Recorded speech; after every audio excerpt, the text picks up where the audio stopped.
जो करना शिद्दत से करना, दिल से करना या मत करना।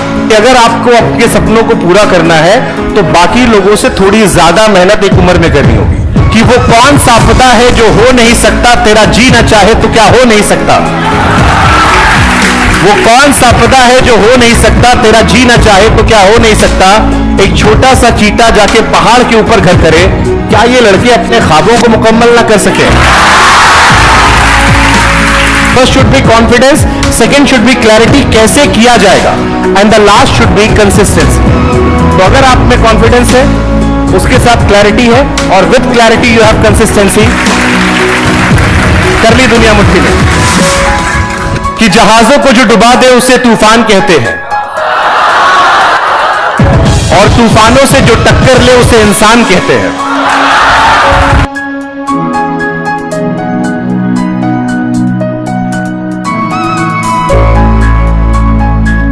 नमस्कार सर।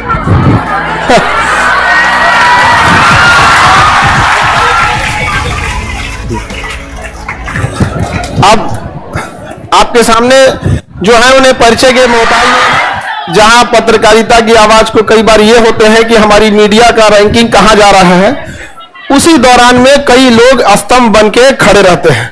तो हम लोग भी आपसे मिलवाते रहते हैं ताकि आपसे भी उम्मीद करें कि आप जिस फील्ड में जाएं आप भी आगे बढ़ते रहें और अच्छे काम को करते रहें। यहाँ पर तो आपके सामने आप सब जानते होंगे शुभंकर मिश्रा सिंह। अब ये पटना आ रहे थे, तो पटना में आए तो हम लोग की एक मुलाकात हो गई, सौभाग्य सब लोग की। तो हमने कहा कि आप लोग को भी मिलाएं यहाँ पे, और राखी की तैयारी भी है यहाँ पे, क्योंकि अब तो क्लास जो खुलेगा राखी के बाद ही खुलेगा। हाँ, तो इसलिए तो हम आज आप लोग से मिलवा दिए। कैसा लग रहा है सर क्लास? बहुत अच्छा। तो आप लोग बैठ गया।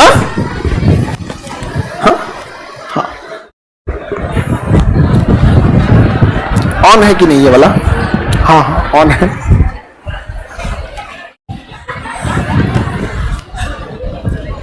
देखिए, सबसे पहले तो हमने सुना था शायद आपका कोचिंग सेंटर बंद हो गया है। तो ये कई हजार बच्चे जो नजर आ रहे हैं बंद कोचिंग सेंटर में अच्छे लग रहे हैं।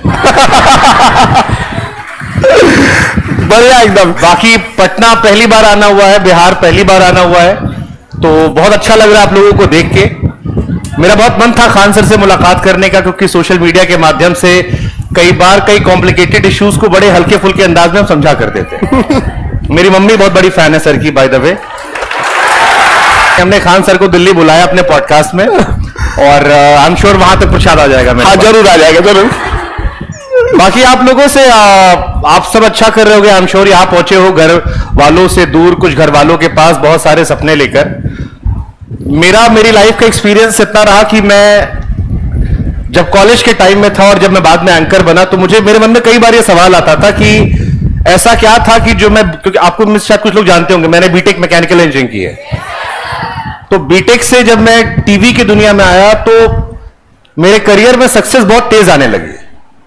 मैं उन कुछ जर्नलिस्ट में था जो बहुत जल्दी नाम कमाने लगे।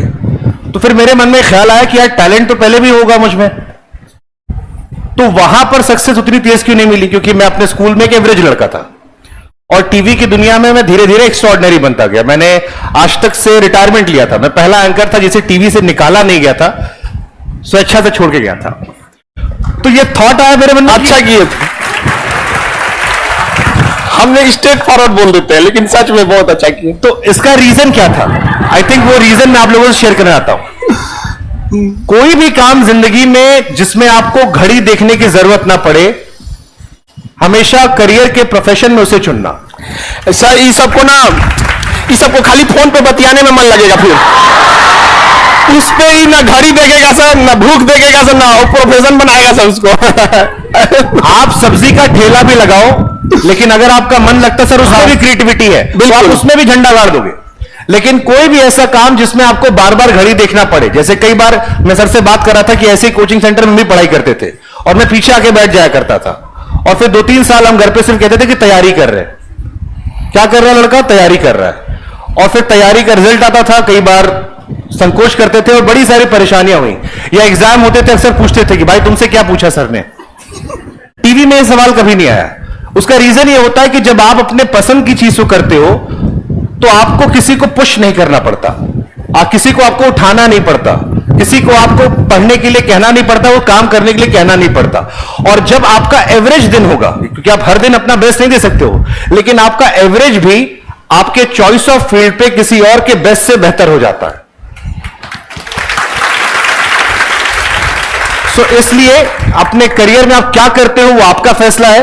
मैं सर के कोचिंग बिल्कुल बंद करवाने या कम करवाने के लिए नहीं हूं लेकिन जो करना शिद्दत से करना, दिल से करना या मत करना, क्योंकि 140 करोड़ की आबादी वाले देश में मीडियोकर्स की जरूरत नहीं है। और जितनी मेहनत करनी है वो अभी करना, क्योंकि अगर आपको अपने सपनों को पूरा करना है तो बाकी लोगों से थोड़ी ज्यादा मेहनत एक उम्र में करनी होगी। जो 11th-12th में करता है उसको टॉप कॉलेज मिल जाता है, जो कॉलेज में करता है उसको अच्छा प्लेसमेंट मिल जाता है, उसके बाद जिंदगी एक अवसर और देती तैयारी करने का। जो तीनों में नहीं करता है वो ताउम्र मेहनत करता रहता है। तो ये आपको डिसाइड करना है कि बाकी लोगों से 5 साल एक बार में ज्यादा मेहनत करके जिंदगी संवार ले या पूरी जिंदगी मेहनत करते रहे। वो आपके अपने सपने हैं। बाकी एक शेर मैं कहना चाहूंगा, मैं हमेशा इस शेर से बड़ा इंस्पायर रहता हूं कि जहाजों को जो डुबा दे उसे तूफान कहते हैं, और तूफानों से जो टक्कर ले उसे इंसान कहते हैं। और ये मेरी फेवरेट लाइन है कि वो कौन सा आपदा है जो हो नहीं सकता, तेरा जी ना चाहे तो क्या हो नहीं सकता। वो कौन सा आपदा है जो हो नहीं सकता, तेरा जी ना चाहे तो क्या हो नहीं सकता। एक छोटा सा चीता जाके पहाड़ के ऊपर घर करे, क्या ये लड़के अपने ख्वाबों को मुकम्मल ना कर सके। तो आई थिंक मेरी तरफ से आप सभी को बेस्ट विशेस। राखी भी आ रही उसकी, इंडिपेंडेंस डे गया उसकी। बस ये है कि लगे रहो, जमे रहो, डटे रहो। लगे रहो, जमे रहो, डटे रहो। ये दुनिया चाहे ना चाहे एक रोज तुम्हें अपने सराखों पर बिठाएगी, लेकिन शर्त यही है, लगे रहो, जमे रहो, डटे रहो। Thank you so much everyone. Bihar कैसा लगा? बिहार आप अगर 2 महीना रुक जाएंगे तो यहीं रह जाएंगे। देखिए, बिहारियों में एक बड़ी अच्छी चीज है। मैं कल प्रशांत किशोर जी का इंटरव्यू ले रहा था और बड़ी देर तक हमारी चर्चा चली। अभी आने वाले टाइम में इलेक्शन भी आएगा, कई महीने में यहाँ रहेंगे। हाँ, वो अभी काफी वर्क कर रहे हैं इलेक्शन पे, बड़ा तेजी से नए विचारों को रख रहे हैं लोगों को लाने। अरे बहुत कठिन कठिन सवाल पूछे हमने, आप लोग को मजा आएगा। आप लोग इंटरव्यू जरूर देखिएगा। हाँ, नहीं, पॉलिटिकल इंटरव्यू जरूर देखिएगा। अक्सर नेता लोग डरते बहुत है, चाहे इधर के हो या उधर के। आप उनसे अगर कहिए कि इंटरव्यू करना है तो पहला सवाल पूछने क्या वाले हो। और ये केवल सरकार वाले नहीं, उधर वाले भी पूछते हैं कि आप पूछने क्या वाले हो। अक्सर इंटरव्यू वो अपने पसंद के लोगों को देते हैं, दोनों साइड के। बट मुझे खुशी होती है जब ऐसे लोग मिलते हैं मुझे जो आपसे ये नहीं पूछते क्या पूछने वाले हो, और फिर आप चढ़कर पूछते हो और फिर उससे जवाब आता है। तो मुझे लगता है कल एक ऐसा इंटरव्यू हमने किया और बहुत तकरीबन 2-2.25 घंटे का इंटरव्यू था। बिहार पर फोकस था। बहुत सारे मेरे मन में सवाल थे कि कैसे, क्यों, क्या केवल हवाबाजी है। एंड आई एम श्योर कि आप लोग को मजा आएगा। बाकी वो आपका निर्णय कैसे उसे आप देखते हो। बट मेरे हिसाब से एक बढ़िया इंटरव्यू कल हमने किया है और मुझे लगता है कि वो, क्योंकि अभी चर्चा में है, लोग उनसे उम्मीद भी करें तो देखने में उनके नजरिए को लेकर काफी क्लैरिटी मिल जाएगी। लेकिन बिहार को उनको लेकर मैंने एक बात कही थी कि बिहारी बड़े पैशनेट होते हैं। मेरे दफ्तर में भी कई सारे लोग हैं जो बिहार से हैं और वो बड़े पैशनेट होते हैं और दिल से होते हैं। अगर दिल में उनके आप एक बार घर कर गए तो वो आपके लिए सब लुटाने को तैयार होते हैं। हम लोग लुटाइए के तो चौपट हुए हैं ना, बचा क्या है हम लोग। लेकिन फिर भी है यहाँ पे। और कहते ना कि आपके ऑफिस में बिहारी है यहाँ पे। हम आपको बताते हैं ना कि यदि चांद पे भी ऑफिस बनेगा ना तो उसमें तो बिहारी पक्का रहेगा। नहीं, लेकिन हम चाहेंगे कि बिहार का टैलेंट जो है वो बिहार में भी काम आए। हाँ बिल्कुल, ये माइग्रेशन दुनिया में काम कर रहा है। बिहार का टैलेंट बिहार में भी आना चाहिए और उससे बिहार का बड़ा भला होगा। तो आप में से लोग तैयारी कर रहे हैं, आपके सपने पूरे होंगे। लेकिन जब आपके सपने पूरे हो तो आप भी कोशिश कीजिएगा कि आपके शहर के, आपके गांव के कुछ लोगों के सपने आप भी पूरे करवाइएगा, क्योंकि समाज तभी बदलेगा। अगर आप में से किसी के जहन में कोई सवाल आप पूछ सकते हो मुझसे। मैम किसी से पैसा नहीं लेते ना, इसलिए। हाँ, लाइव वालों के लिए हम सवाल दोहरा देते हैं कि लड़की का क्वेश्चन था कि सर आप इतने फेमस हैं, इतने आगे जा चुके हैं, फिर भी आप किसी से सवाल पूछते हैं तो डरते क्यों नहीं है? तो सर का जवाब था कि पैसे किसी से नहीं लेते आप। जब हमने टीवी भी छोड़ी थी तो कई सारी पॉलिटिकल पार्टीज ने हमसे कहा था कितना पैसा चाहिए, हमें कुछ नहीं चाहिए, बस तुम अपना काम तुम अच्छा करोगे हम करेंगे। लेकिन हम उस देश में रहते हैं जहां कोई आपको एक कप चाय पिलाता है तो अगली बार उम्मीद करता है कि आप भी पिलाओगे उससे, और कोई अगर आप पे 10 रुपया खर्चा कर रहा है तो आपसे 100-200 की उम्मीद कर रहा है। तो मुझे लगा कि वो रोज की जवाबदेही मुश्किल होती है और आजादी रहने का मन था। कई बार वो कम खाओ लेकिन सुकून की नींद आती है। तो क्रांति नहीं करनी थी, लेकिन यह था कि स्वतंत्रता प्यारी थी, जवाबदेही मुझे नहीं चाहिए थी। एंड आई थिंक वही गॉड ब्लेसिंग की चीजें अच्छी चल रही हैं। आप लोग की पढ़ाई कैसी चल रही है? कितने लोग को अपने आप पे भरोसा है कि इस बार मामला निकल जाएगा? कई सारे हाथ इसमें भी नहीं उठे। कई बार ये स्टूडेंट्स की एक और भी समस्या होती है जो हम लोग नहीं फेस कर पाते हैं। एक गार्जियन इन लोग को ऐसा टाइम देता है जैसे लगता है कोई फल तोड़ के लाना है, कब होगा, खास करके लड़कियों से 4-6 महीना भेजेंगे, कहेंगे अभी तक नहीं हुआ। एक ये समस्या। दूसरा, बिहार की यूनिवर्सिटीज ने इन्हें बर्बाद कर दिया, 6 साल में ग्रेजुएशन करके देते हैं। अब अगर इनका ये पीसीएस का बैच है, बिहार पीसीएस जिसे भी हम लोग या नॉर्मली बीपीएससी बोलते हैं, जैसे यूपी पीसीएस, अगर इनमें बहुत सारे ऐसे बच्चे बच्चियां हैं जो केवल इसलिए फॉर्म नहीं भर पाते हैं कि उन्होंने 4 साल हो गया ग्रेजुएशन में करते, अभी सेकेंड ईयर का एग्जाम नहीं हुआ है, तो 4 साल हो गया सेकेंड ईयर नहीं हुआ है यहाँ पे, एक ये। दूसरा, कुछ बेईमान लोग चंद पैसों की वजह से कई बार पेपर लीक कर देते हैं और इनका सपना टूटने लगता है। हम तो कहते हैं कोई ऐसा डिवाइस लगाए नार्को टेस्ट टाइप का उगलवा ले, उसके बाद फिर गायब कर दे। कुछ की हिम्मत टूटने लगता है उससे। अच्छा, हम लोगों को भी बड़ा बुरा लगता है, चाहे जो भी हो। अब सर हमारे दिल्ली से आए घर छोड़ के यहाँ पे ताकि पढ़ाने के लिए, तो सर उतना दूर आप है।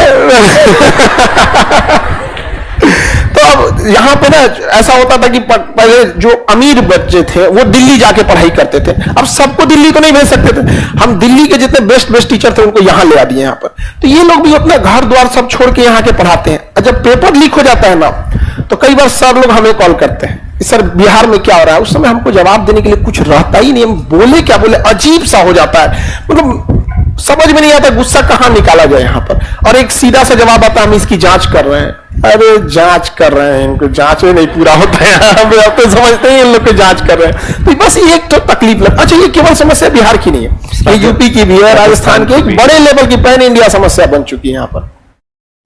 हमने सही बात है, कोई ना कोई तो करता ही होगा यहाँ पे। अब होता है यहाँ पे गांव में ना ये धर्म बन गया है कि पैसा से नौकरी मिल रही है। क्षणिक फायदा सबको चाहिए होता है। जो मेहनत नहीं कर रहा, पैसा दिखा रहा है, किसी को नेता बन के लूटना है, वो कई बातें, मतलब मैं सहमत हूं इस बात से कि अगर आप जात देख के वोट देंगे तो जाहिर सी बात है जो नेता आएगा वो आपको पैसा दे के आपका वोट ले रहा है, तो पैसा कहां से लाएगा? आप आदमी की जगह जाति, और ये बहुत सच्चाई भी है। मैं जैसे आप में से इतने लोग बैठे हो, मैं दावे से कह सकता हूं कि 70% लोगों का नाम सुन के बता सकता हूं आप किस पॉलिटिकल पार्टी को वोट देते हो। ये तो 60-70% लोगों के बारे में, 30% वो होते हैं जिनमें 5-10% रेयर एग्जेम्पशन होते हैं। बाकी आप किसी पॉलिटिकल पार्टी से या तो डायरेक्ट जुड़े हुए या बेनिफिट ले रहे हैं, तो आप अपने कास्ट के अलावा वोट देते हैं, वरना सबका तय होता है। मेरे परिवार से लेकर आप सबका एक कह सकते हो। तो आई थिंक ये एक परसेप्शन तोड़ना बहुत जरूरी है। नहीं तोड़ोगे तो फिर नेता को पैसा चाहिए। अब नेता की फंडिंग भी तो कोई कर रहा है ना, इलेक्शन में खर्चा कर रहा है, गाड़ी चलवा रहा है, हेलीकॉप्टर लेके उड़ रहा है, कोई पैसा दे रहा है, तो पैसा वो रिटर्न भी तो चाहिए होगा। तो रिटर्न अपने घर से तो देगा नहीं, वो कहां से लाएगा? ऐसे ही कुछ ना कुछ कांड होंगे, कभी घोटाला होगा, कभी आपके पेपर लीक होंगे, कभी कुछ होगा। तो आई थिंक वो भी एक बड़ी समस्या है, बट वो हमारे हाथ में नहीं है। हमारे हाथ में है कि हम, तो एक छोटा सा फॉर्मूला मैं आप लोग को देके जा रहा हूं, बहुत इजी फॉर्मूला है 3C का। मेरे हिसाब से फील्ड कोई भी हो, अगर ये 3C का फॉर्मूला अपनाते हैं तो आप लाइफ में सक्सेसफुल हो सकते हैं। अब 3C में क्या है? पहला, कॉन्फिडेंस, जिसलिए मैंने आप लोगों से पूछा था कि आप में से कितने लोग को लगता है कि इस साल निकल जाएगा मामला। तो सबसे पहला तो आपको आत्मविश्वास होना चाहिए कि मैं कर लूंगा। जैसे खान सर से मैंने बात की, तो सर ने कहा कि पहले मैं ट्यूशन पढ़ाता था, but he was having confidence कि मैं कर लूंगा, एंड आई एम श्योर इनके सपने आगे भी होंगे कि ये भी कर लूंगा।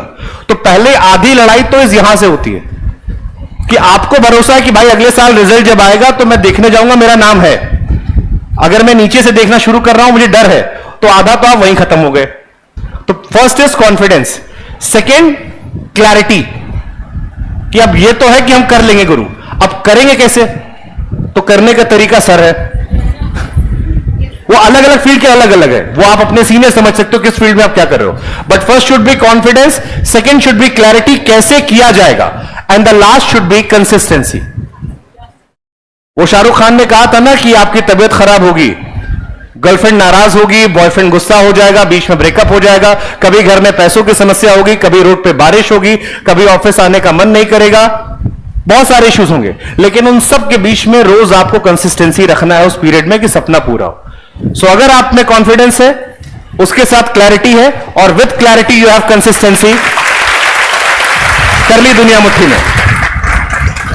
एक और बताते, जैसे हम ट्यूशन शुरू किए थे, आज टीचिंग बन गए यहाँ पे। आज कोई भी ऐसा गरीब विद्यार्थी भारत के किसी कोना पे वो ये नहीं कह सकता है खान सर के रहते मेरी पढ़ाई रुक सकती है, चाहे जिस फील्ड की पढ़ाई करे। इसीलिए नीट जेईई में भी हम लोग स्टार्ट किए क्यों पे।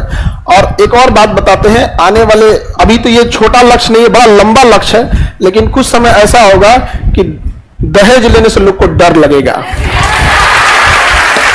और हम लोग उस पर वर्क कर रहे हैं। और आप लोग का धीरे धीरे थोड़ा साथ चाहिए, धीरे धीरे थोड़ा वर्क कर, अचानक नहीं जाना चाहिए, वरना देखना चाहिए कितना गर्म है, उसी हिसाब से बैठना चाहिए। तो एक ये भी समझता कि वो दहेज का पैसा आपकी पढ़ाई पे खर्च हो सके, और जिस दिन आप लोग पढ़ लिखिएगा उस दिन सबसे ज्यादा फायदा इस देश को होगा, क्योंकि एक पक्षी कभी अपने एक पंख से नहीं उड़ सकता है।